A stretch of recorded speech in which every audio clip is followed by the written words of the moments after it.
Welcome to Kodak's History of Video Games. My name is Tyler Osby. And I am Michael Coletta, full name today. Wow, Michael Coletta. Today, we are talking Chapter 17 in the Ultimate History of Video Games by Stephen L. Kent. And this is like a really large chapter. So large, I have to bump my microphone while I talk about it. And we're only going to cover like part of it because it's a really long chapter. That's right. That's how we roll. That is how we roll. So this chapter is titled Electronic Arts Activision, the biggest publisher in the world. And it's already out of date because it doesn't take into account that Microsoft bought Activision. Dang That's it. right. Wow. This book is just, you know what? Just light it on fire. Just throw it in the trash already. Just kidding. Don't do it. Please buy it and read it. It's really good. It's a really good book. And just so you know, too, Electronic Arts is struck through. So. Oh, yeah. It's a pretty big deal here.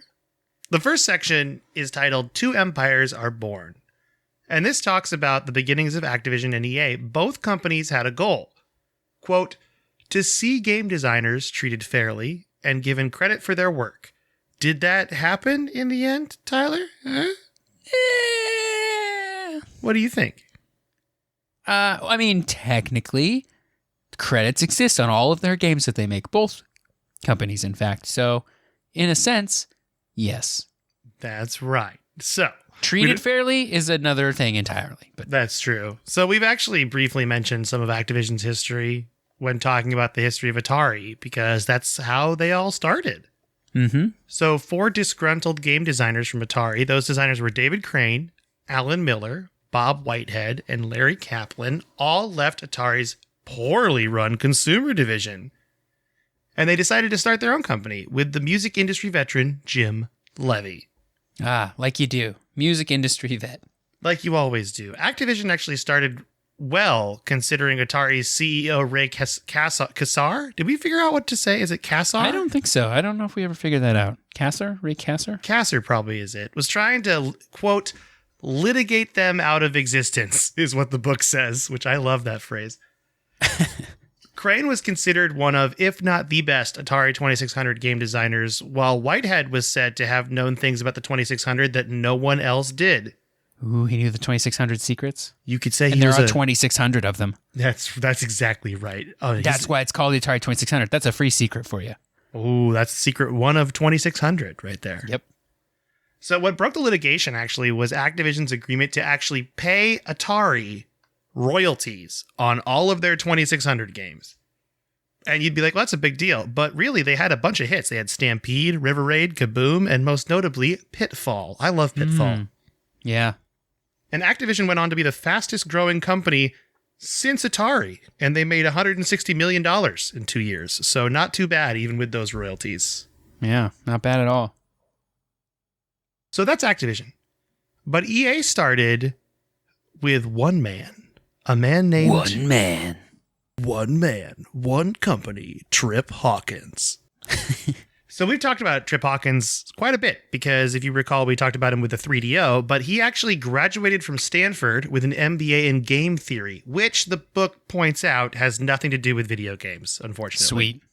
It's like economics. It seems very confusing. Yeah. I am familiar in vague terms with what game theory is, and it is not related to video games. So if you want to, tweet Tyler at SneakerElf for all of his expertise on game theory. Right. I have a doctorate in game theory. That's not true. I only have a cursory knowledge. MBA. He has an MBA in it. Yeah. Okay, so he joined Apple. We're kind of goofy this episode, and I like it. So Trip Hawkins joined Apple and it actually became like a big technology evangelist. He wanted to do the home computer game market, what record companies had done to the music industry, essentially. So he wanted to treat PC gaming like the record industry. And he actually wanted to have like a long list of game developers all under one roof and treat them like rock stars.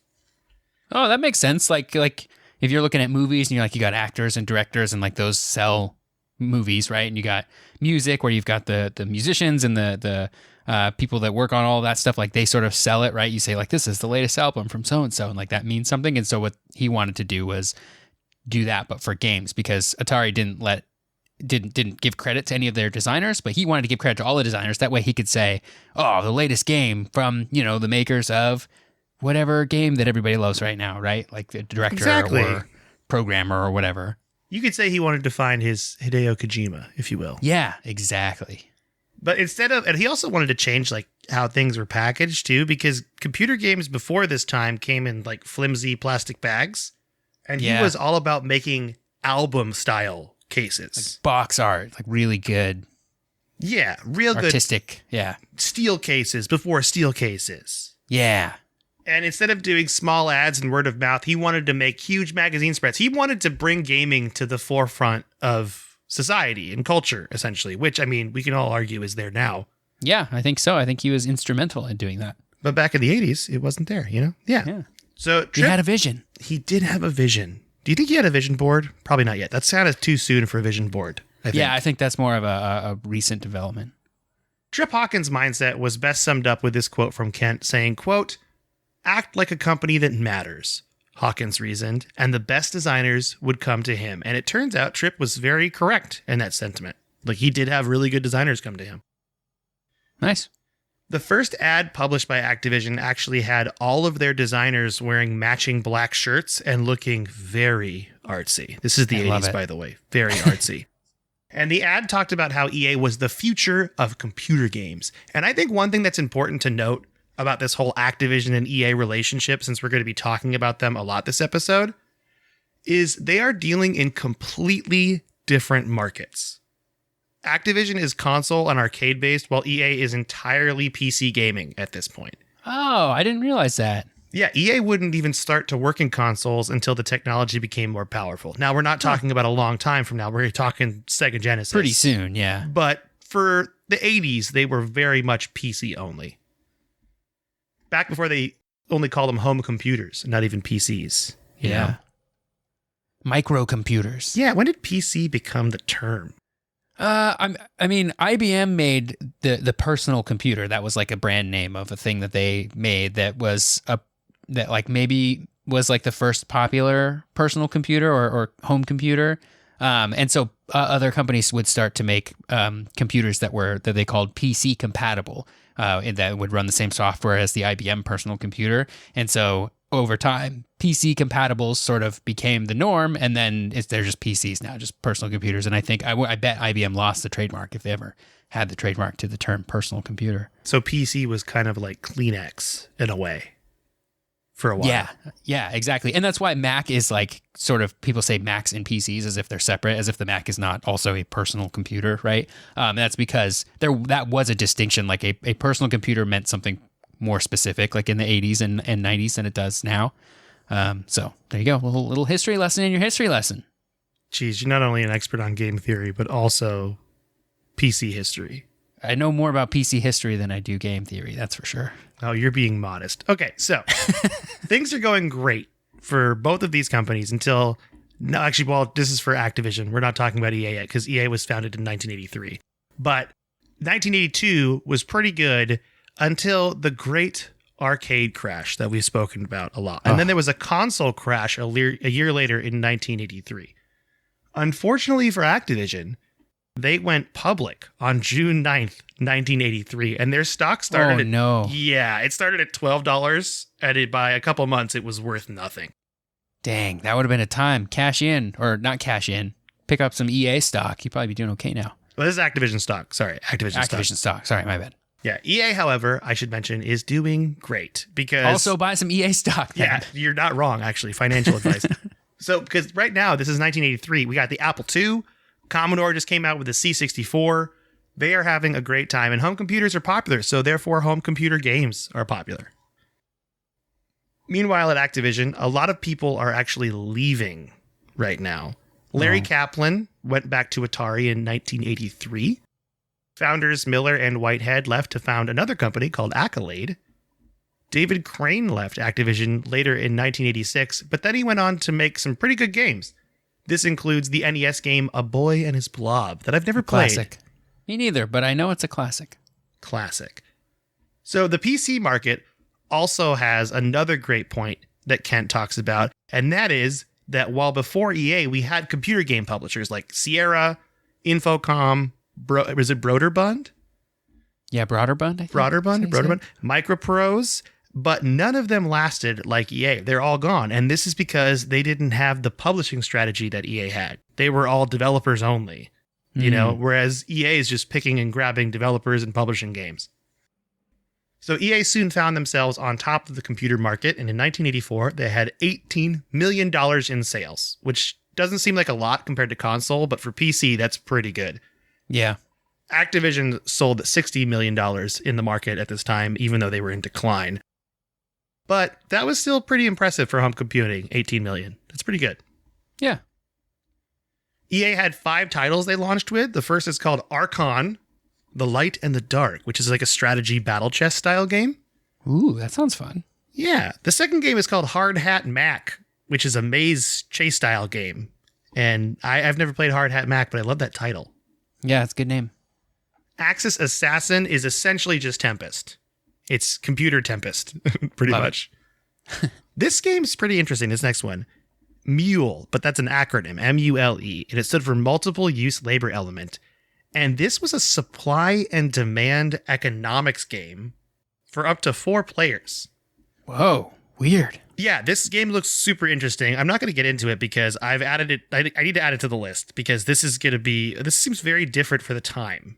Because this is the 80s and they're making games like this. This seems really cool.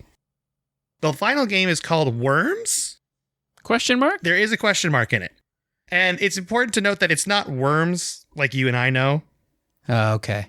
It's actually a survival game where you program survival skills into like mindless creatures. So that's what the book says. I haven't looked into it too much. Mule was the one that was really like exciting to me. But the point of this is all of these games got good reviews and they sold really well. So EA started out really strong. And by 1987, they were ready to acquire their first company. Big moment for EA. They acquired the Canadian company Batteries Included. And Batteries Included, interestingly enough, didn't make games. They made applications, specifically an early word processor called Paperclip. So were they trying to like expand into doing like productivity applications, or did they spy some really, really good programmers that they thought could make some sweet games? They bought some programmers thinking they would make some sweet games, but they also didn't mind this sort of application. You know, Gotcha. I think they were kind of like, we'll do software too. Why not? You know, Why not? Yeah, why we're not? publishing. This is also It's all the same, right? Hey, you know, it's all computer stuff. But EA also was interested in sports games. This is where we start the whole sports game thing with EA. EA Sports, it's in the game. This is where it all starts. If it's in the game, it's in the game. That's right. So they first teamed up with Julius Erving and Larry Bird to make One-on-One, Dr. J versus Larry Bird. And I think there's actually a footnote in the book. I guess they falsely attributed this as the first licensed sports game. That's not true. So just so you know. Now, if I was a better podcaster, I would remember what the first licensed sports game was, but I actually believe it was like a little, like years before this. So I'll do a quick Google. Yeah, you can do that. It's also in the footnotes of the book.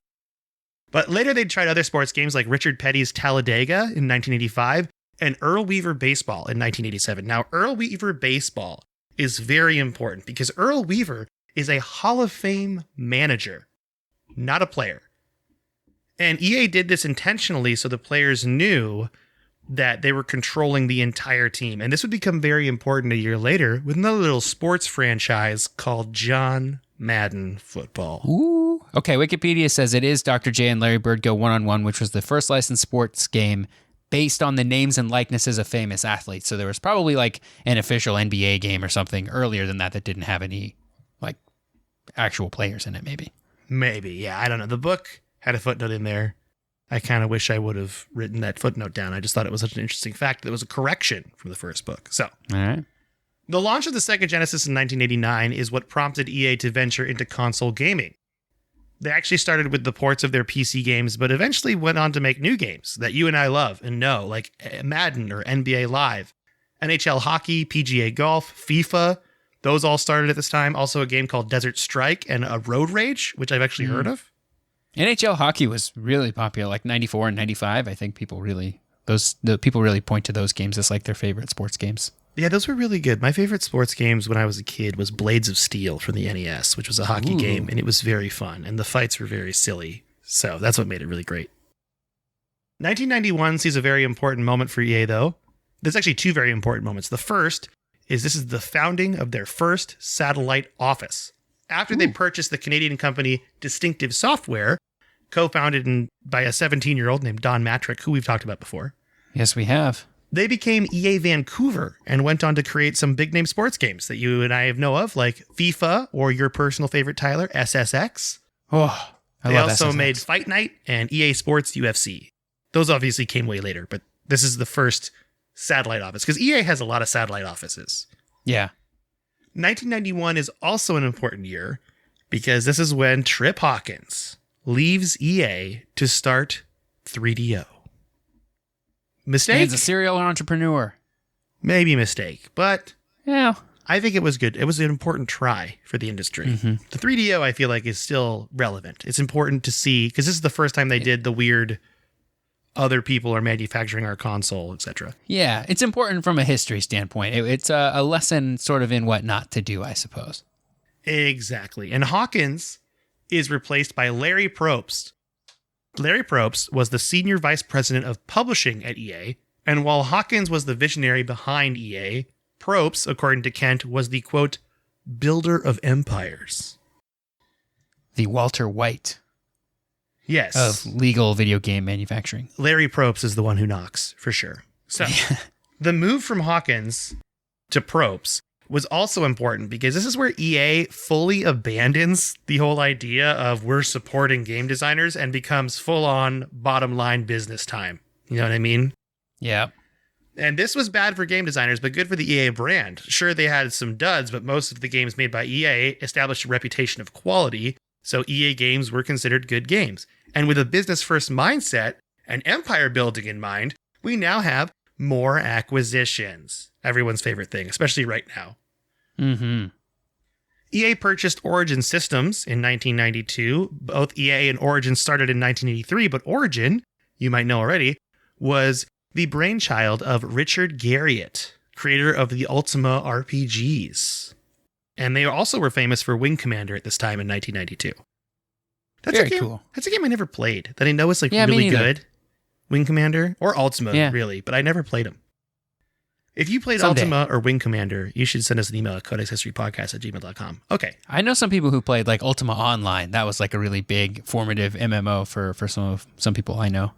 Yeah, that was like one of the first MMOs too, if I recall. Yeah, it kind of was. And it was very sandboxy too. It was like a pretty big influence on the first MMO I played, which was RuneScape.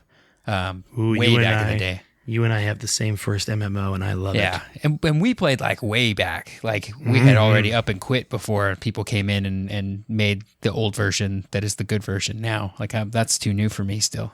That's right. So I next in 1995 came EA's purchase of Bullfrog Productions, which is a fun company to say, Bulldog Productions.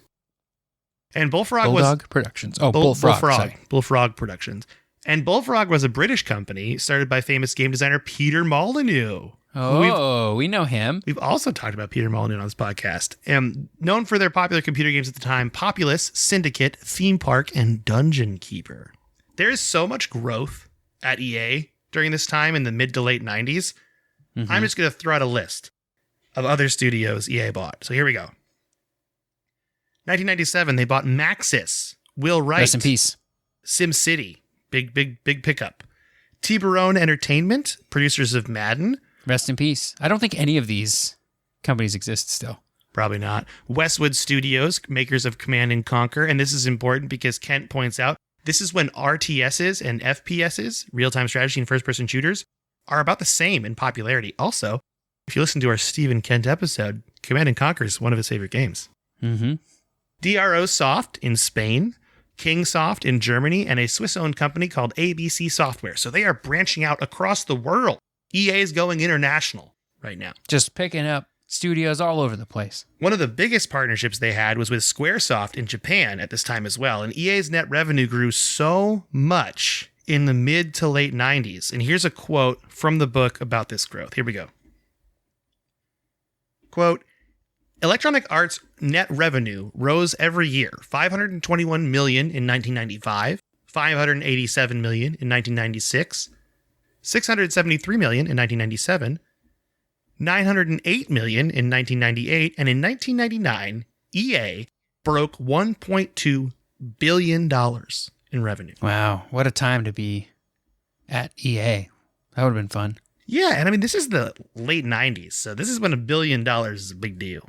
Yeah, $1 billion. That's a lot of money. Now, let's talk about Activision's growth, since we talked a lot about EA. This next section of the book is titled, quote, Hostile in a Positive Way. In the most positive way, excuse me. Okay. Activision, as we said, struggled throughout the 80s, mostly because they were always looped in with Atari. And Atari, at this point, had some pretty bad brand recognition, I guess you could say. So in 1988, they rebranded. Activision CEO Bruce Davis, I didn't know this, by the way, changed the name to Mediagenic. Have you heard of this?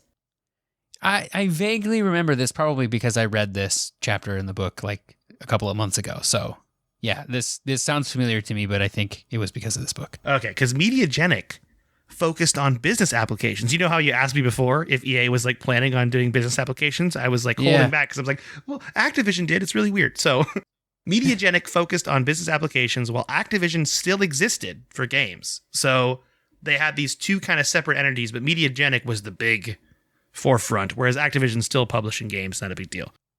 The problem was Activision was still way more successful than Mediagenic. Activision's making all sorts of money on ports of arcade hits from like Sega and NES that this is like big money for them still, and Mediagenic is just not doing as well. Enter a now very relevant and controversial person in the news currently, Robert Kotick. Or Kotick. Excuse me, Robert Kotick. So Bobby Kotick. Kotick is known as being, well, ruthless. And quote from a book here, quote, Kotick was the corporate equivalent of a drill sergeant in the Marine Corps. When he smelled blood, he attacked. What other business people dismissed as weakness, Kotick interpreted as opportunity, end quote. Kotick's background actually starts with a company called Arctronics that he founded and developed by a graphical user interface program called Jane. That's what he started. He then dropped out of college and tried to buy out Commodore International. That was not successful, so instead he bought out a company called Leisure Concepts Incorporated, which was a licensing company. Interestingly enough, that company, when Kotick was no longer there, would go on to buy and import Pokemon and Yu-Gi-Oh cartoons. Oh, they did okay. Yeah, they did fine. Kotick would only buy into and work with Leisure Concepts in 1990. He was only there for the year 1990. He then took the shares of Leisure and bought a 25% share of Activision for a reported low sum of $440,000. Really cheap. Dang. Yeah, that is really cheap. He's doing okay. I mean, he's a billionaire CEO. He's all right. Yeah, and Kotick's takeover of Activision was considered extremely hostile by people. He convinced a Canadian company to give him 25% of the stock. He got a seat on the board forcibly, by kind of strong-arming his way in. He removed the CEO, Bruce Davis, and it was described in some quotes in the book as just pretty aggressive the way he did it. They didn't really go into detail. He then filed for Chapter 11 bankruptcy and fully reorganized the company. And when I say reorganize the company, I mean he cut anything that was not essential to the console publishing business. That means all of Mediagenic was gone.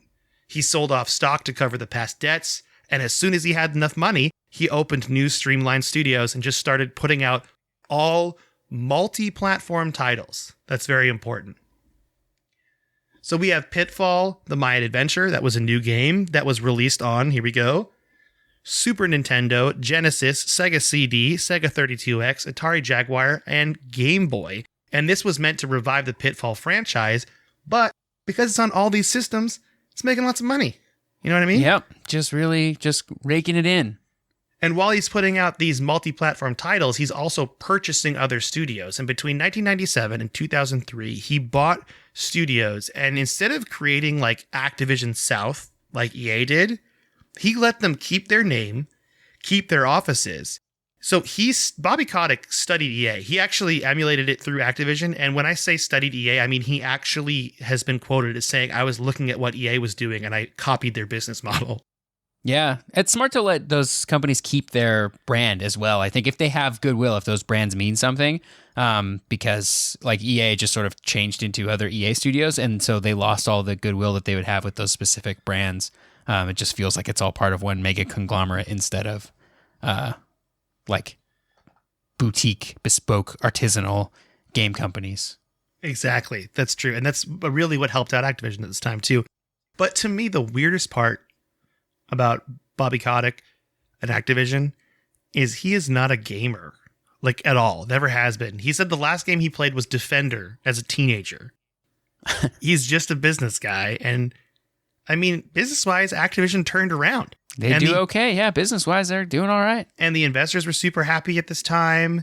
But their games were definitely like not really viewed highly by gamers. They were pretty apathetic to it. And this is the time Activision was putting out like super formulaic games, which is funny because I think of like Ubisoft now as putting out very formulaic open world games. I know people love Ubisoft games.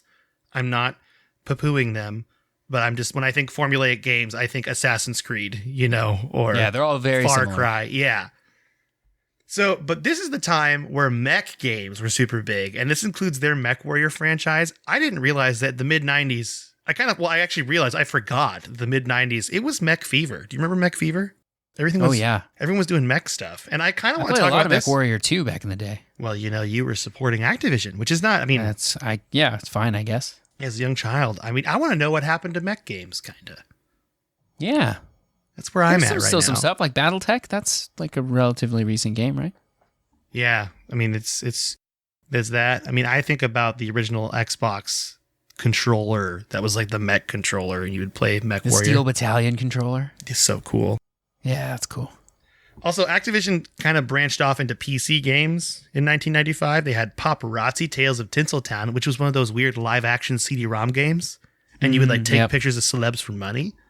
They had a game called Spycraft, and this is a CD-ROM adventure game where they actually consulted with real-life former like CIA and KGB agents to try to get it right, which I thought was pretty cool. But by far, the biggest thing that Activision did as far as who they partnered with is they got the opportunity to publish id Software games. So we're talking, quote, the Dooms, Quakes, Wolfensteins, and Hexens of the world. That's what Stephen Kent said. It's a big deal. And this was huge because not only could they make money off of those games, but now they have legitimacy for teaming up with id. Oh, yeah. id was very well respected. I mean, still is, but like especially was back in the day, too. Yeah, because if you're with id and you're like, yeah, we are friends with John Carmack and John Romero, and they want us to publish their game. Well, now guess what? You look like the coolest person in video game publishing. I'd buy that game. Exactly. So that's kind of where we're going to stop for the day with this episode.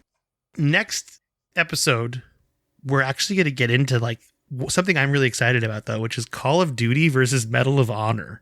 Ooh. Which I mean, as a person that was a Medal of Honor guy first and then became a Call of Duty guy, and now I kind of miss Medal of Honor, I'm really excited to talk about this. The people that made Call of Duty were Medal of Honor people first and then became Call of Duty people. That's right. So let's get into that, I'm sure. I'm super excited about it. But for now, Tyler, what you been playing? Metroid Dread, still working my way through it. I've got just a couple more upgrades. I can smell the ending. That's when you get close to the ending, then you activate the smell things in the Switch. And the smell-o-vision. Yeah, Switch smell-o-vision. Yeah. Mm-hmm. Yeah, so that's the game I've been playing. I've been playing some Lost Ark. I'm not 100% sold on it yet, but it's a free game, so all I have to lose is my time, the most precious thing any of us has. And beyond that, I plan to play some Destiny this weekend to play the new mission, and I got to get my Atheon clears in because I still need Vex Mythoclast. So I'm probably going to do that this weekend. And other than that, I've been fixing Xboxes like a boss. I got one, an Elite that wouldn't even power up. I replaced the capacitors in it, and then I got it to power on. And then it was a red ring. So Mike watched while I gave it the heat gun blast, and now it boots up. So out of the three of the five Xboxes I bought that were broken are now fixed.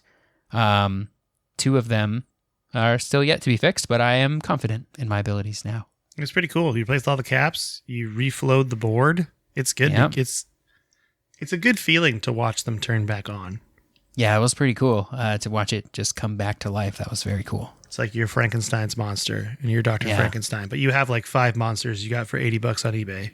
That's right. And I've been recording a lot of it. I'm hoping to put together like kind of a cool video at the end that will sort of chronicle my time fixing these Xboxes that I think might be pretty fun. I'm excited for that video. Yeah. What you been playing, Mike? Well, I've just been all about that Pokemon Arceus. Oh, yeah. I'm in the final area now. I'm not doing 100% of the Pokedex currently. I'm kind of taking my time with it. I think I'm just going to beat the game and then maybe come back to it later because I'm getting kind of burned out on it. It's fun. It's very fun, but I just played it a lot. Yeah. And I'd like to get back to some other games. And also, with Witch Queen coming out, pretty darn excited about that. Yeah, so I also need to do some Vex Mythoclast clears. So maybe we'll do that when I come back from my trip. That'd be fun. Yeah, yeah. I actually wondered, does that mean that Vault of Glass is going to become a lower light level when the new raid drops? When the new raid comes out? Yeah, probably. That would make getting the Vex Mythoclast even easier, I feel like. Yep. It'll probably just stay at the level it's at, and then we'll get boosted way up anyway. I feel like you and I are past 20 clears now of Vault of Glass, at least Atheon, and we still haven't gotten it yet. So we're definitely those people that are having number problems. Meanwhile, our friend got it on the first try. Gosh, I hate that guy. I'm so mad at him. Okay. We got a couple emails we're going to read today. So the first email subject is, love your show.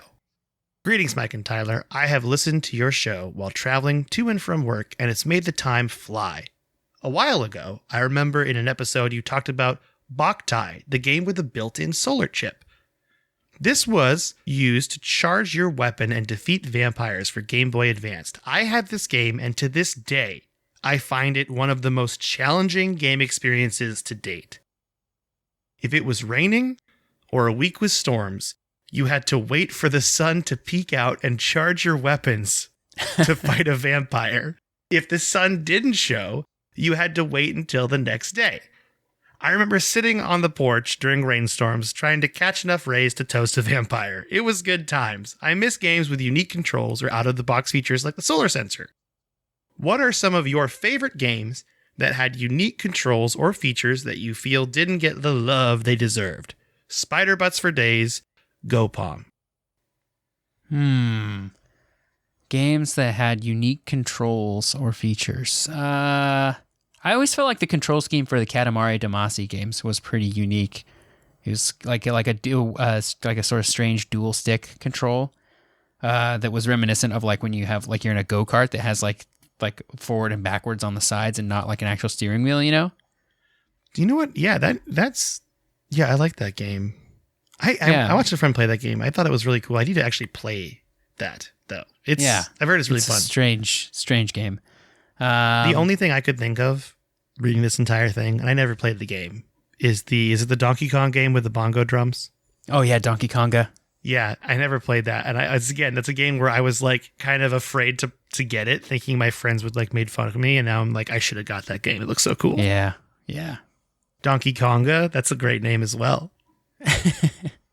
Love it. I had a taiko drum game too that came with a taiko drum that was really fun to play on PS2.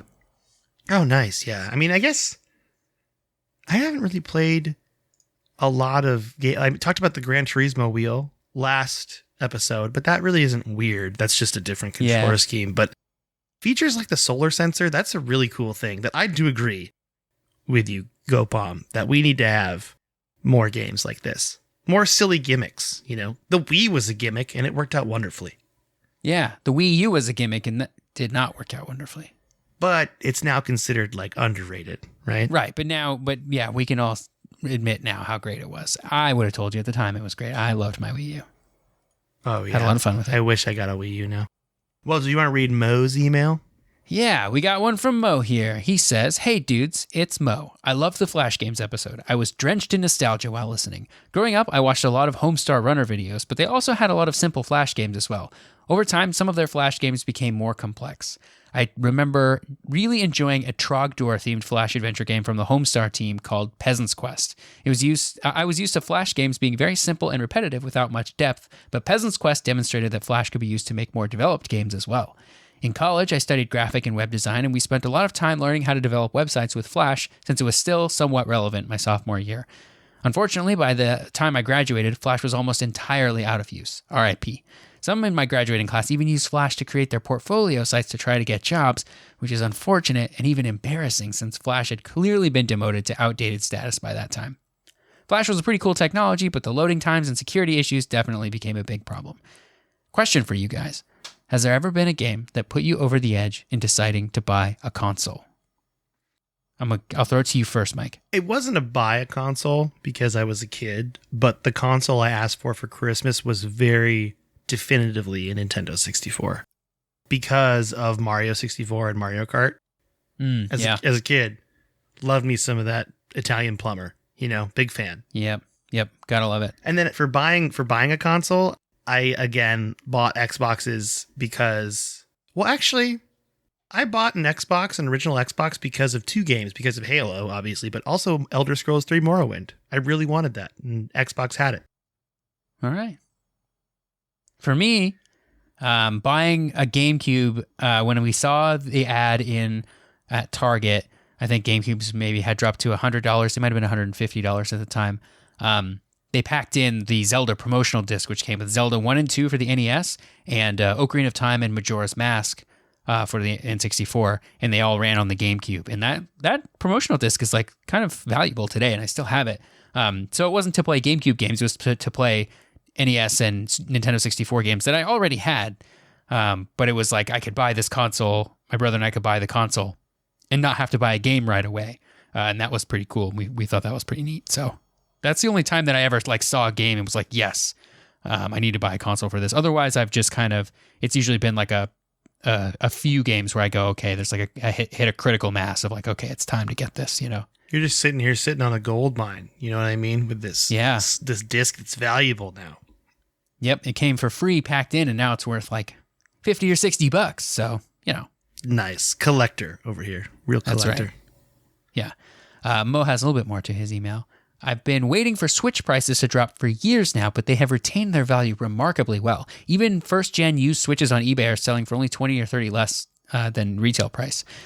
I recently caved and bought a Switch in order to get Kirby and the Forgotten Land. I love Kirby, and this game looks amazing. It definitely put me over the edge. As always, thanks for making our Mondays better. No spiders today, sorry. Just butts. Mo.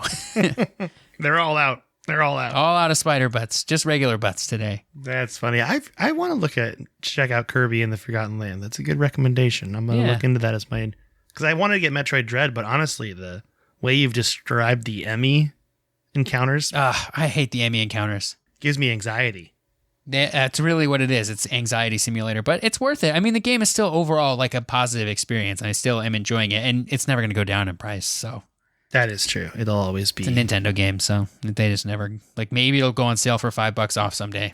Great. Even like the used market. Yeah, and like Mo says, the Nintendo used market is very valuable. Like it's that your value is held on. It's a good investment. Tell that to your parents, kids. It's a good investment to get Nintendo games now. If you put all your money into buying brand new Nintendo games, they'll only lose like $5 to $10 over the next few decades, which is better than inflation. Let's be honest. That's true. Way better than a car. Yeah. All right. Well, that's the episode for today. If you want to send us an email, you can send us one at codexhistorypodcast@gmail.com. If you want to contact us on Discord, you could join our Discord by emailing us or going to my Twitter at Mecoletta, MECOLETTA, clicking on the pinned tweet, and that's an invite that never expires. Tyler is also on Twitter at SneakerElf, ELPH. Talk to him about all his game theory stuff. And I think that's it for the day, right? Yeah.